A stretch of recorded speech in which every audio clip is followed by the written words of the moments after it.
En el barrio de Magues, en Aríes, murió un señor que se quedó 2 días ciego y después se murió. 2 días después, en Aríes, se quedó un señor ciego y estuvo 2 días y se murió también.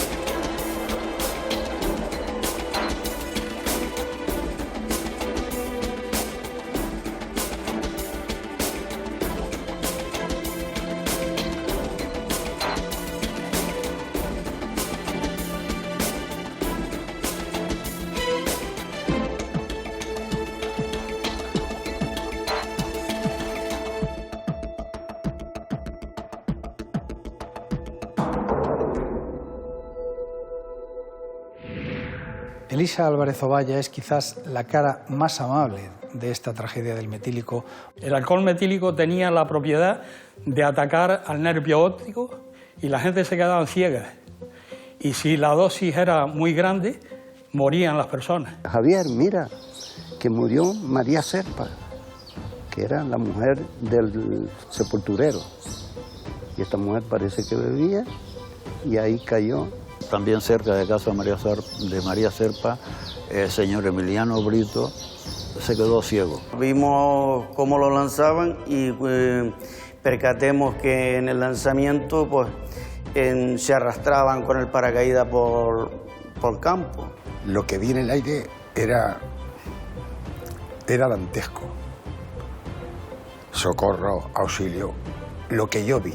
No había sido un camión que traía 3 o 4, volvía otra vez, regresaba, traía otros 3 o 4, bueno, así hasta unos 50 y pico, 52. De repente no veía absolutamente nada, fue una explosión inmensa, me ardía toda la cara. Ese momento fue terrible, porque los que quedaron debajo de lo que era la fallada, pues no los vi. Yo me volví loco quitando con las manos bloques que no podía.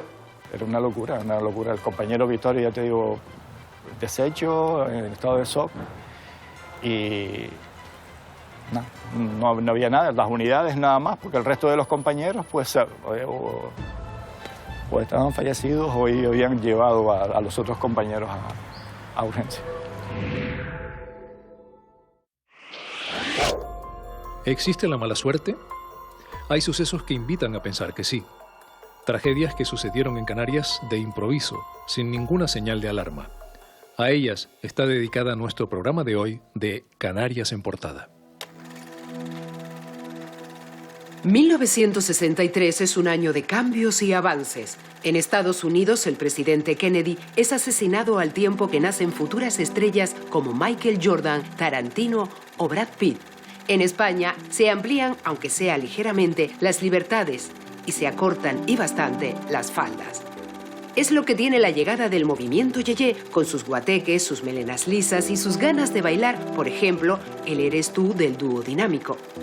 En el sur de Tenerife se construye el primer gran núcleo turístico, el Tembel o Costa del Silencio, para dar cobijo a la gran cantidad de visitantes extranjeros que seguían llegando. Algunos tan famosos como los Beatles, que estuvieron de vacaciones en Los Realejos. Lo curioso es que nadie les prestó ni la más mínima atención. Al menos a Cliff Richards y a los Shadows, que también se dejaron ver por la isla, se les hizo un poco más de caso.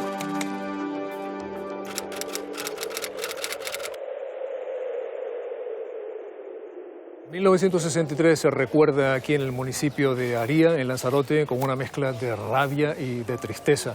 Ese año murieron en España 51 personas, 18 en Canarias, la mayoría aquí en el municipio, por haber ingerido un licor adulterado con alcohol metílico. La responsable era una empresa de Galicia que por motivos económicos había decidido hacer esa peligrosa mezcla que fue mortal para quienes la ingirieron en cuestión de horas.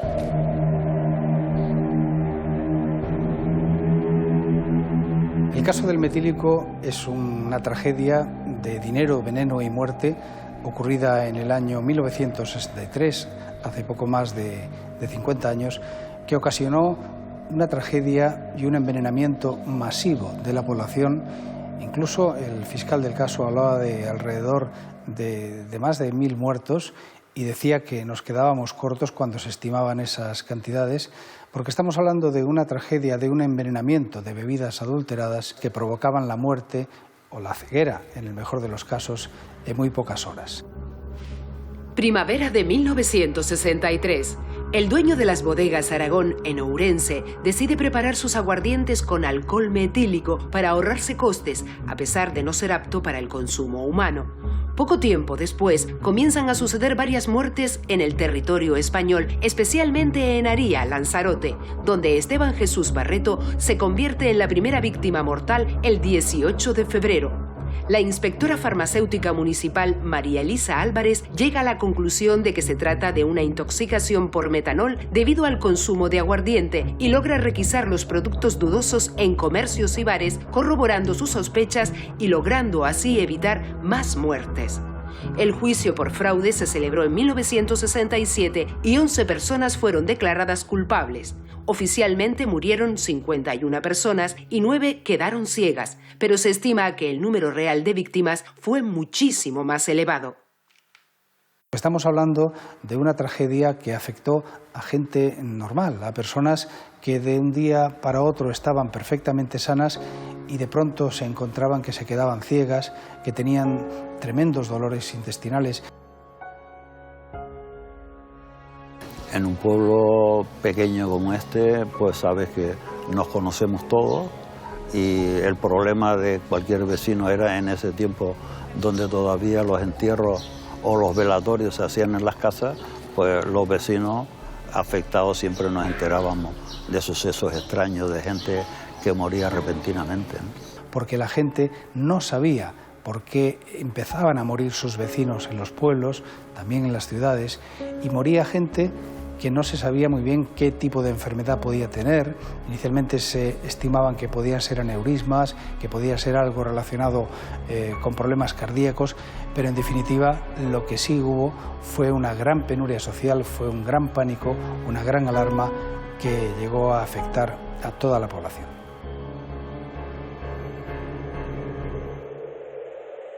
Esto es un pueblo y los pueblos, las alarmas siempre genera curiosidad, pero sobre todo el ver decir, ya, aquella murió de tal y la otra murió, nadie sabía de que había muerto, pero con morir así de pronto y que aparezcan gente que muere 2 o 3 de pronto,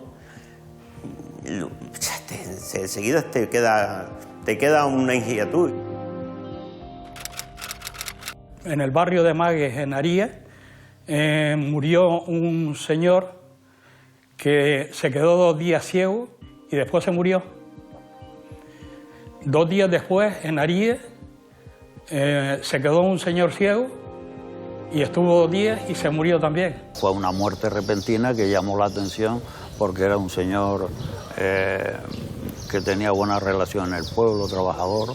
Y unos días más tarde, María Serpa era la sepulturera del pueblo, una persona muy querida en el pueblo, y parece que tenía un catarro, ¿verdad? Y se tomó unas copitas de ron y se quedó ciega. Yo estaba allí en el ayuntamiento cuando me suena el teléfono, me llama la telefonista, la chinga, y dice, Javier, mira, que murió María Serpa, que era la mujer del sepulturero. Y esta mujer parece que bebía y ahí cayó. También cerca de casa de María Serpa, el señor Emiliano Brito se quedó ciego. En esos momentos, días seguidos, otro que cayó, que se quedó ciego, el otro que se murió. En la farmacia que estaba detrás del ayuntamiento exactamente, doña Josefina, que era la propietaria, tenía al frente de la farmacia a doña Elisa, que fue quien hizo los estudios y quien descubrió el motivo de los envenenamientos y de las muertes repentinas en el pueblo. Elisa Álvarez Ovalla es quizás la cara más amable de esta tragedia del metílico, porque ella fue quien frenó la continuidad de los fallecimientos en toda esta tragedia. Me dice Elisa: Hermelindo, hay 3 casos aquí que me tienen dudosa, porque está ocurriendo lo mismo que ocurre con el alcohol metílico, que han tomado unas copas, se quedan ciegas y después se muere. ¿La gente dónde había tomado las copas? ¿La gente que se intoxicó, dónde las había tomado? Sí, aquí en los bares. En los bares de aquí de la plaza. Sí. Me dijo 3 sitios que fuera a comprar una botella de ron, un ron de garrafón. Le llevé 3 botellas de ron de 3 sitios distintos. Y me acuerdo que era un día a las 4:30 de la tarde y empezó aquella misma tarde a analizar el ron. Con una incipiente investigación que hizo en su farmacia, en su botica, con los pocos medios que ella tenía en aquel momento, pudo comprobar que las bebidas que se estaban vendiendo, distribuyendo en las tabernas del pueblo, tenían un alto contenido venenoso de alcohol metílico. Ella, mientras hacía pruebas de los alcoholes, ponía en una probeta de alcohol, le ponía varios productos y en el último producto, si la probeta se quedaba color vino blanco, era color etílico y eso era alcohol bueno. Pero si la probeta se quedaba color violeta, era alcohol metílico. Ella decía que el alcohol metílico era un alcohol venenoso. El alcohol metílico tenía la propiedad de atacar al nervio óptico y la gente se quedaba ciega. Y si la dosis era muy grande, morían las personas. Había de común algo que era que les gustaba, como decíamos nosotros, la gente de antes, les gustaba el bullito, les gustaba echarse no el vaso de vino, sino les gustaba tomarse principalmente otra bebida sin ser vino, que eran bebedores, no eran gente de sorpresa, sino que, y además conocidos. Se achacaba a que las personas que murieron por el tema del metílico eran bebedores habituales, pero nada más lejos de la realidad, porque hay que tener en cuenta que los bebedores habituales en aquel momento podían tomar una copa de alcohol metílico y en otra taberna una copa de alcohol etílico, es decir, alternar el alcohol bueno con el alcohol malo, y precisamente de esa manera es como se neutralizaba el veneno. Si frente a una copa de alcohol metílico hubieran tomado una copa de alcohol etílico, es decir, del bueno, no hubiese pasado nada, o al menos las consecuencias no hubiesen sido tan graves y a lo mejor podrían haberse evitado casos de ceguera y casos de muerte. La farmacéutica no salía de su asombro. Dice, esto es alcohol venenoso. Lo que sucedía era parecido a lo que había pasado sobre el año 18, que se habían encontrado una barrica de alcohol o ron en el mar, y al tomarla alguno se quedó ciego y otro murió. Cuando vino para casa estaba reunido la farmacéutica, mis hermanas, una hermana y después mi padre comentó lo que habían dicho allí, que le recordaba a lo del ron metílico de aquel año.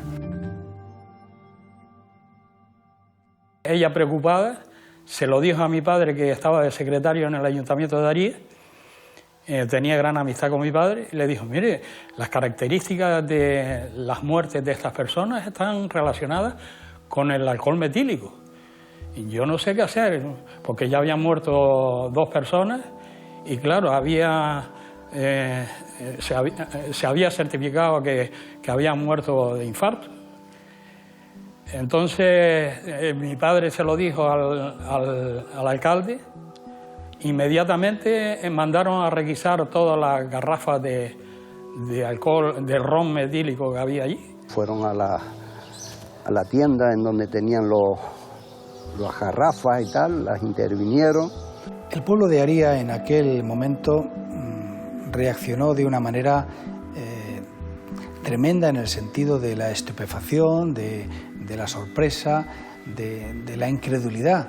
Los vecinos estaban un poco extraños porque nunca se había dado un caso de esos allí. Fue un acontecimiento raro y extraño. No se comentaba nada, sino luego, cuando ya la noticia salió al público, que era motivado como una especie de envenenamiento. Sin duda alguna causó una gran alarma social en el pueblo y posteriormente en todas las Islas Canarias. Los que estaban remisos eran los dueños de los bares, porque habían hecho una inversión en la compra del ron y le estaban quitando las garrafas de ron de los bares. Tanto comerciantes como almacenistas, como intermediarios, no querían caer en la realidad de que eso era un veneno lo que se estaba vendiendo en las tabernas. Muchos incluso escondían la garrafa para quitarse problemas de encima, ¿no? No tenían la idea clara de que el ron fuera la causa de las muertes de esas personas. Los que regentaban los bares de ese momento eran conscientes, ellos sabían lo que estaban vendiendo o no tenían ni idea. No tenía ni idea, o si no, no lo veía. Esta penuria económica, esto que se estaba advirtiendo ya como un problema social desde el punto de vista económico porque se dejaban de vender bebidas alcohólicas, hizo que María Elisa tuviese un grado muy grande de incomprensión inicialmente. Llegó a tener amenazas, llegaron a intentar quemarle incluso la farmacia donde ella estaba, pero a pesar de eso ella tuvo la valentía de seguir adelante porque lo único que quería hacer era poder salvar vidas. Si la farmacéutica no se hubiera dado cuenta, yo no le cuento sino más o menos lo que yo estimo. Yo estimo que si se requisaron en 3 días 8 garrafones, creo que a la 4ª copa se moría. Una copa de ron tiene 10 mililitros, o sea que en un garrafón se hubieran muerto 1000 personas. Por 8 garrafones son 8000 personas, o sea que eso es incalculable. El juicio del metílico fue el caso más mediático acontecido en el siglo XX hasta ese momento. Incluso su sumario fue mucho mayor que la causa general de la guerra civil. Estamos hablando de 36.000 folios, aproximadamente 1,5 metros de altura, y se celebró en la Audiencia Provincial de Ourense en el mes de diciembre de 1967, casi a las puertas de la Navidad, pero fue un juicio en el que los 11 acusados, 11 bodegueros, 10 bodegueros y una mujer que fueron procesados y condenados a penas de entre 1 y 20 años de cárcel, no llegó a completarse del todo porque faltaron los testigos de Canarias. Más de 100 personas que tenían que ir a testificar desde Canarias a Galicia no pudieron hacerlo porque no se les había pagado las dietas correspondientes, y estamos hablando de personas con un poder adquisitivo muy limitado, personas pobres en la mayoría de los casos, que en su momento el Estado no puso los medios para que estas personas pudieran estar en la sala de vistas y testificar. Hubo sus claros, sus zonas oscuras, sus partes sobre todo muy emotivas, y que al final concluyó con una condena, que eran las penas que pedía precisamente el fiscal Fernando Suane, pero que los acusados, el que más cumplió, no llegó a cumplir 5 años de prisión. En los bares había respeto ya no se tomaba ron, sino vermú, vino. La gente se sospechaba, pues ya todo lo que estaba relacionado con alcohol, pues se fue reduciendo más al vino casero de aquí, que por cierto es bueno, pero que dejaron venían a granel en garrafones, y entonces todo lo que venía en garrafones dejaron de consumirse. Tenga en cuenta que la gente, aunque diga la farmacéutica que usted puede beber que ya no es nada, por si acaso, la expresión de por si acaso es muy innata en el canario y en el conejero, por si acaso. El caso del metílico es un caso donde hubo sentencia, pero no hubo justicia. Y no la hubo porque las víctimas no llegaron a cobrar en absoluto las indemnizaciones a las que el tribunal condenó a los acusados. Hubo cierto movimiento, pero aquí ni hubo indemnización, ni hubo ayuda judicial.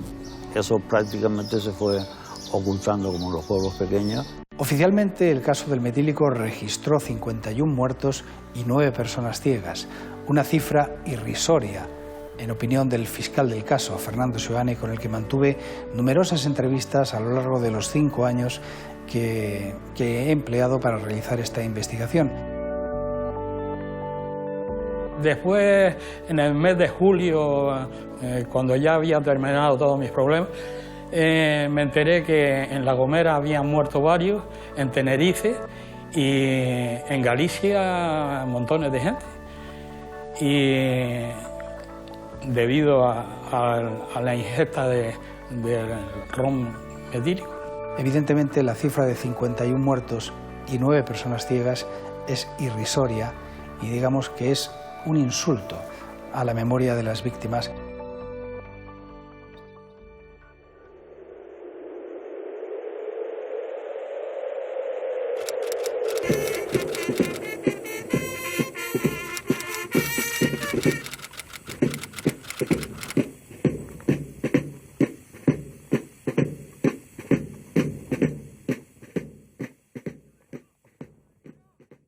Nos encontramos en Tefía, Fuerteventura, una zona de mucho viento. El 11 de abril de 1972, el ejército realizaba aquí la operación Maxorata. Era un día de mucho viento, un viento que esa vez no fue aliado del ejército. Participaban 90 paracaidistas, 13 resultaron muertos, 56 resultaron heridos. Salte, salte, salte, salte. Cuando yo me muera, esas imágenes y las voces se acabarán, pero cuando yo me muera, y es más, y cuando me hablan, ay, pues oye, lo de Maxorata, tal y cual, me saltan lágrimas. Yo estoy al punto de que me salten las lágrimas, porque sí, ese en el avión y más muertos eran amigos míos.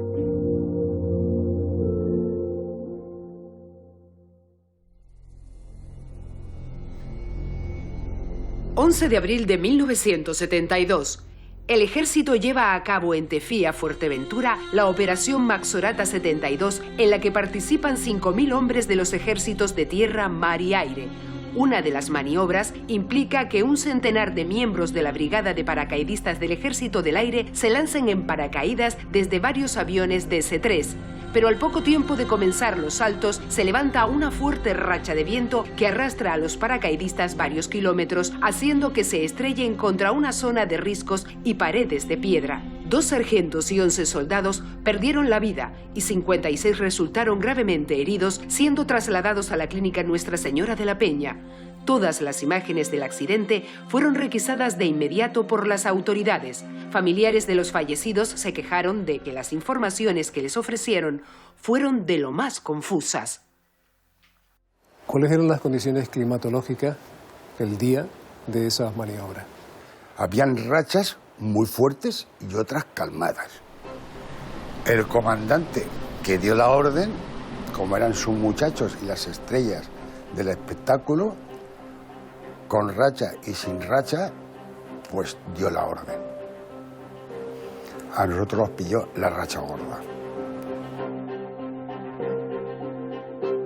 Hacía bastante viento, no era de un día ni de una semana, sino llevábamos ya con viento lo menos 15 días.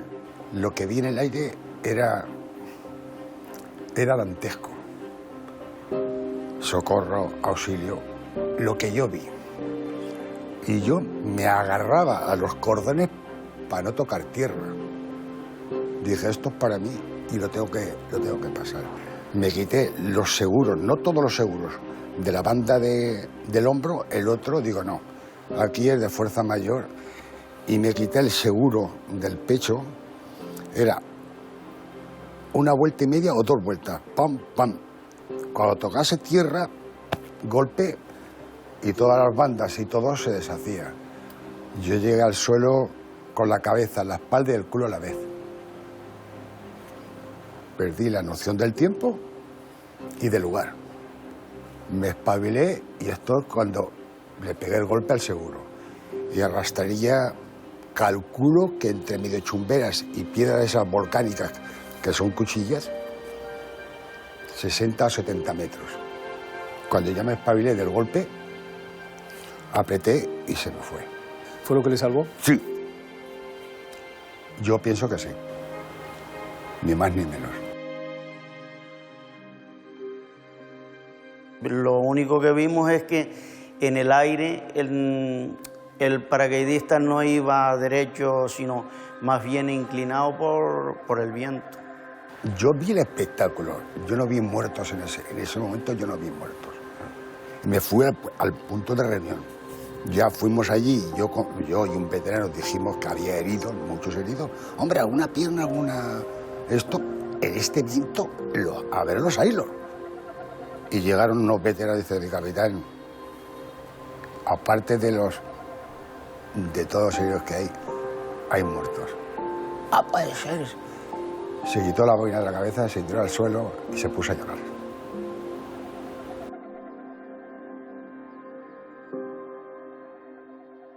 Murieron 10 o 11 también, no me acuerdo cuántos eran, sí, pero unos 10 o 11 fueron los que murieron en el accidente ese, que para los que se tiraron fueron pocos.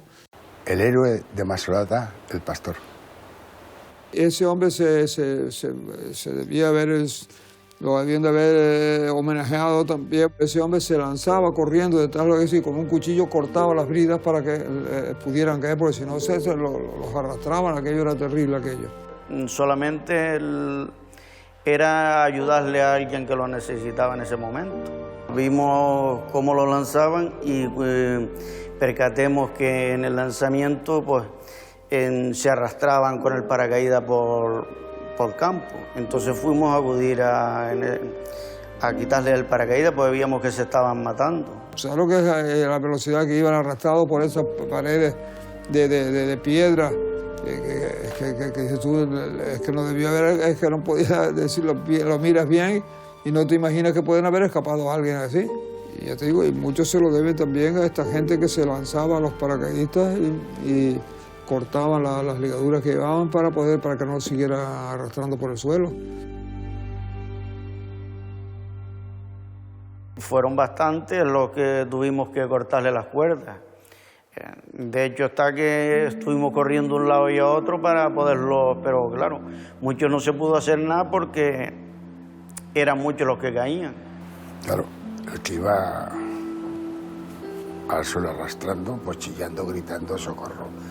Y ese señor, había un paraguas muy grande y que la gente gritaba auxilio, socorro. Sacó la navaja y empezó a cortar cuerdas.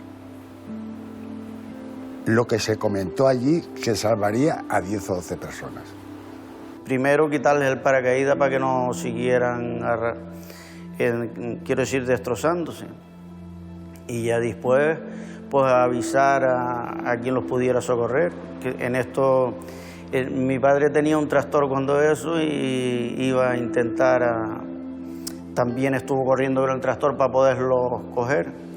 Pero ya después, más tarde, llegó un Land Rover de militar y empecemos a cargarlos a lo que es al Land Rover, para traerlos al hospital, los vivos, pues los muertos los íbamos dejando quietos. Son las 8 de la mañana cuando me avisaron, vinieron a buscarme aquí a casa, que había ocurrido un accidente, que fuera, entonces no estaba el hospital, funcionaba solamente no como hospital porque era solamente para pasar consultas los médicos allí y no funcionaba. Entonces no había, y ese día precisamente no estábamos más que 2 médicos, el ginecólogo y yo, y pues dijeron que iban a venir a traer los heridos, que había habido muchos heridos.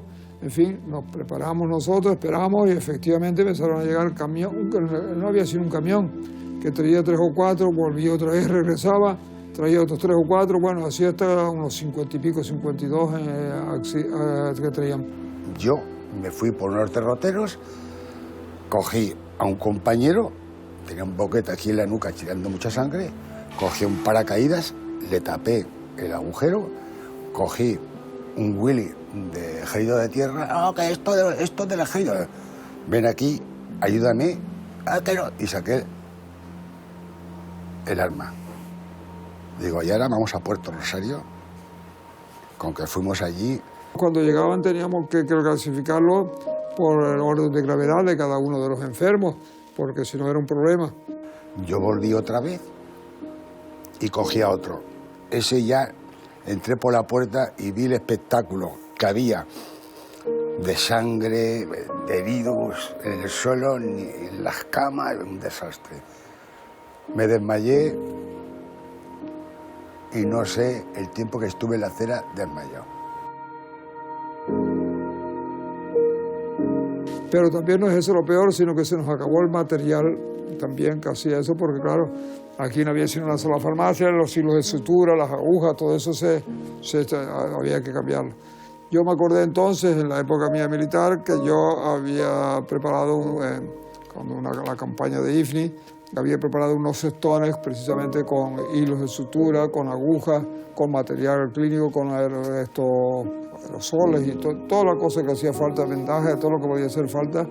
Nos mandaron para acá los cestones y con eso acabamos de suturar, de coser a casi todo. Fue la primera vez que yo vi un muerto, que digo, ¿y qué hago ahora? Porque sabía que me iba a tropezar con eso, digo, pero hay dos opciones, o ayudas o te retiras, y la opción es mejor ayudar, aunque sea un drama.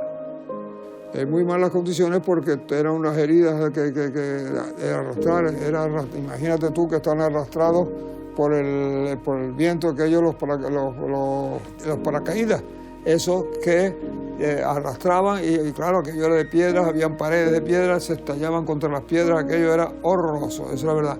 La estructura de la cabeza partía, el hueso, el cráneo, las mandíbulas, todo destrozado, los pies, quiero decir que lo que es el hombro y el pie también despellejado, pues estaban arrastrándose por el suelo. Ahí tenía desde la cara a la cabeza, por donde según cayera boca arriba, boca abajo, fracturas de brazos, de piernas, de costillas, era todo, era mucha la cantidad de fracturas que llevaban, hasta la boca, los labios, los dientes, todo eso habían que eran verdaderos desastres. Un amigo de Asturias, Carlos Reza y Purva, se quitó todos los seguros, pues habría unos 5 o 6 metros de altura.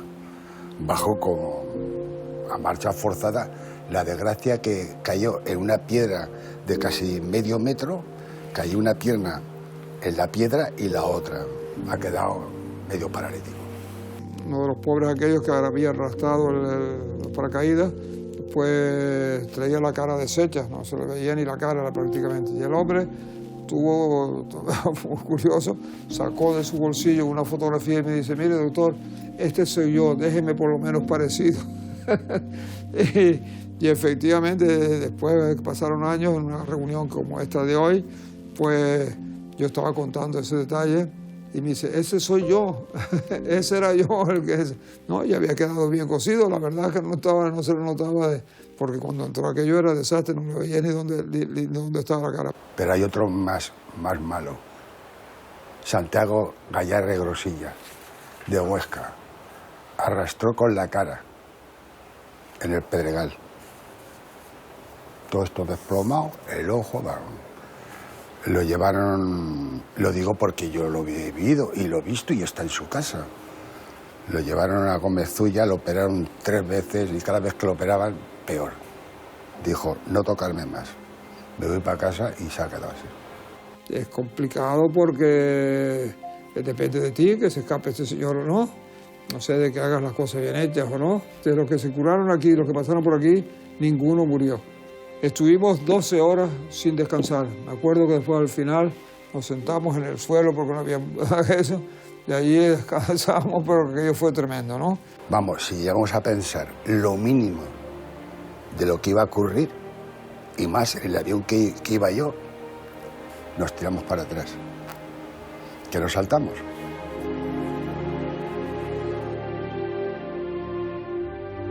¿Y el responsable?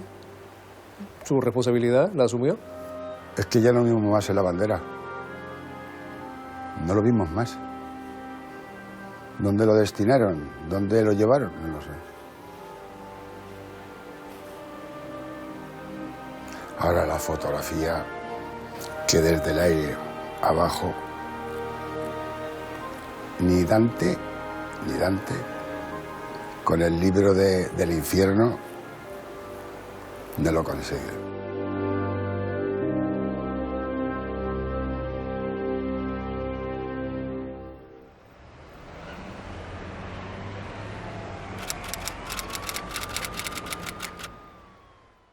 Calle La Naval, en Las Palmas de Gran Canaria. Hace 33 años, donde hoy hay viviendas, había un taller clandestino de mecánica. El 22 de mayo de 1986, en ese taller, se desata un incendio. Acuden los bomberos. 4 de ellos entran en el local, en teoría, para apagar un fuego. Con lo que no contaban era con que también iba a estallar una bombona de oxígeno.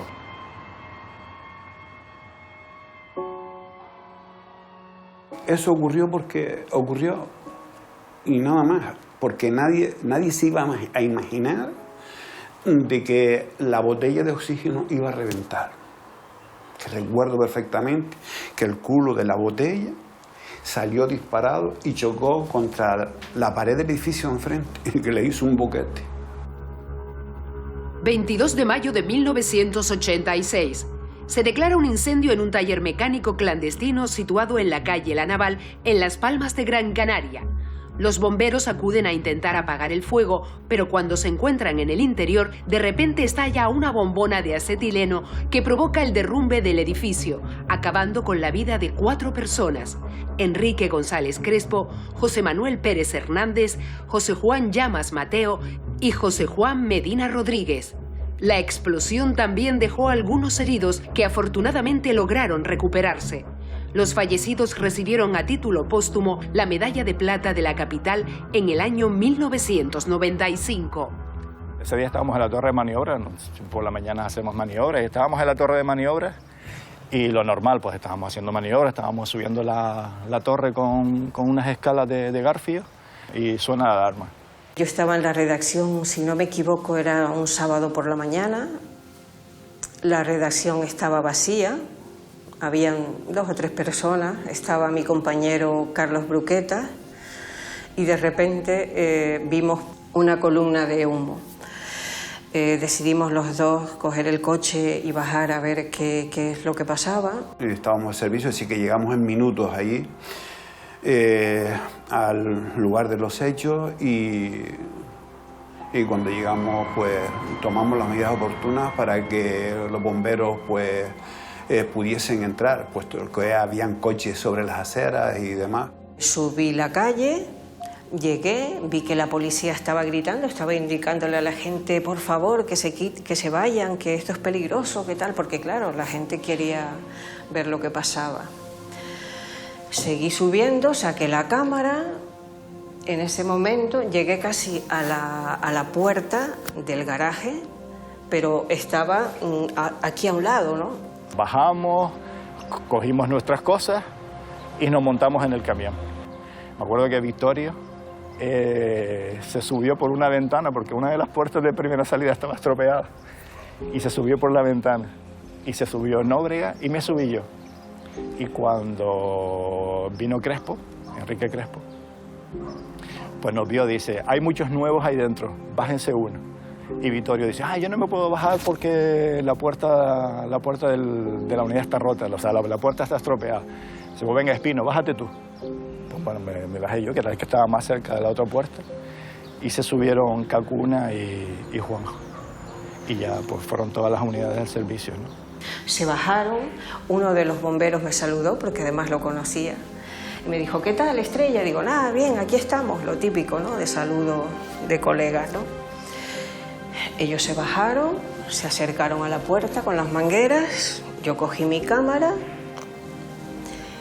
y ya no recuerdo nada más.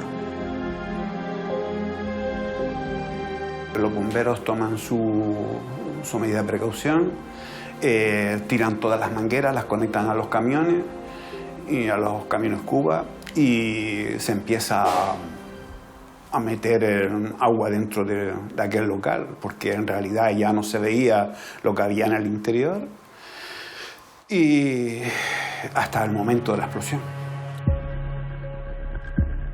De repente no veía absolutamente nada, fue una explosión inmensa, me ardía toda la cara, fue una cosa enorme, ¿no?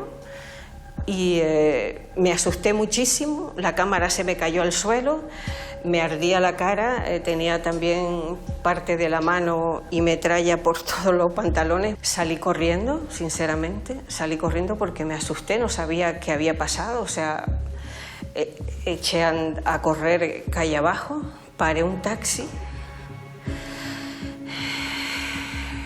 no llevaba ni bolso, ni cartera, ni nada, el buen señor me llevó hasta el hospital.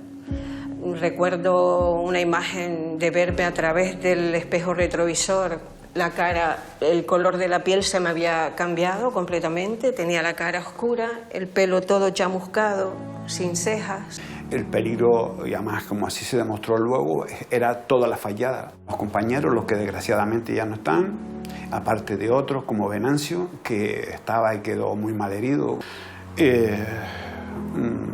pues estaban ahí pues, haciendo su trabajo correctamente.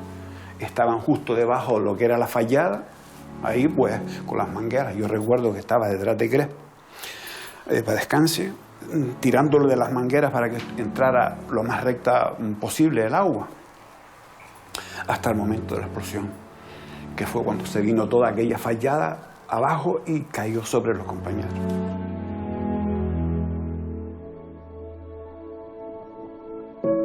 Las circunstancias que Cacuna y Juajo pues murieron. Y yo me escapé.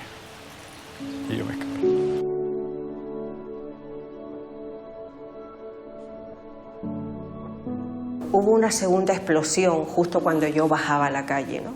Detrás de mí, justo cuando yo oí otra, ¡pah!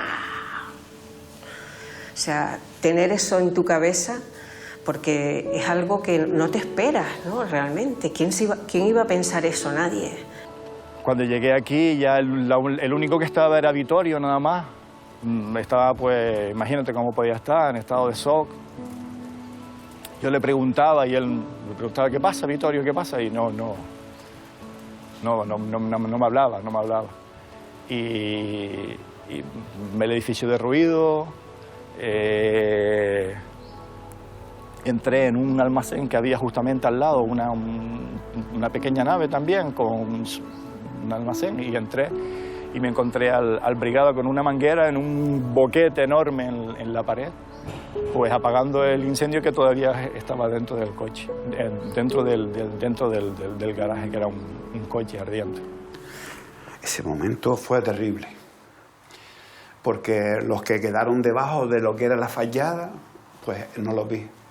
Yo me volví loco quitando con las manos bloques que no podía. Y venga, oiga, que me echen una mano. Pero sí recuerdo lo peor, ¿no? Que un compañero pues se quedó en las piernas mías. Y lo que siempre recuerdo era su cara abierta por aquí y que le salían las muelas. Todas las partidas por aquí.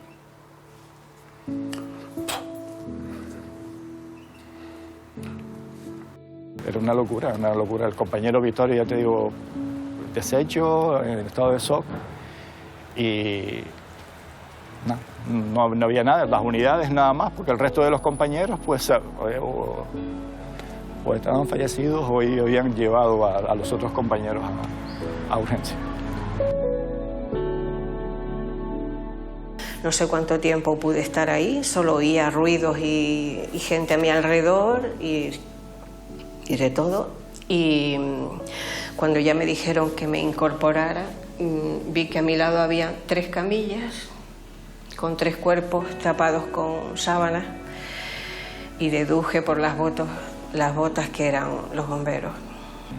Era un día de dolor, o sea, mis padres, la gente alrededor, todas pidiendo información. ¿Sabes lo que pasa? En ese momento es un caos, en ese momento pues sí, se saben que hay personas fallecidas, se saben que hay compañeros fallecidos, pero no. Sus nombres eran a voleo, y cuando esas personas se enteran, cuando sus familiares, sus mujeres, se enteran de que es un miembro suyo, pues imagínate, ¿no? Imagínate el dolor que pudieron pasar en ese momento. Hablé con un compañero de radio que le dije, mira, por favor, para que digas que estoy bien a mi familia. Y recuerdo que me dijo, estás aquí, muchacha, que están diciendo por la radio que estás bajo los escombros. Incluso mis padres tuvieron que oír por la radio que no se sabía dónde yo estaba, ¿no? Y al final sacaron la cámara, llamaron diciendo que lo primero que hizo este compañero fue llamar a la redacción, al periódico, para decir, Estrella está aquí, o sea, ella no está ahí bajo los escombros, ella ha cogido y bueno, y mis padres lo pasaron muy mal, lógicamente, porque no sé cuántas horas pasaron, no lo recuerdo, el tiempo no lo recuerdo, solo me vienen imágenes a la cabeza que no se me olvidará nunca, pero... Y entonces mis padres se enteraron de que yo estaba en el hospital, ¿no? En esta situación, ahí los tienen con cualquier accidente que haya ocurrido en todo el país, que siempre se le echa la culpa a los muertos. No, que no tomaron las medidas oportunas para prevenir eso. ¿Quién iba a prever eso? ¿Quién lo iba a prever? Nadie.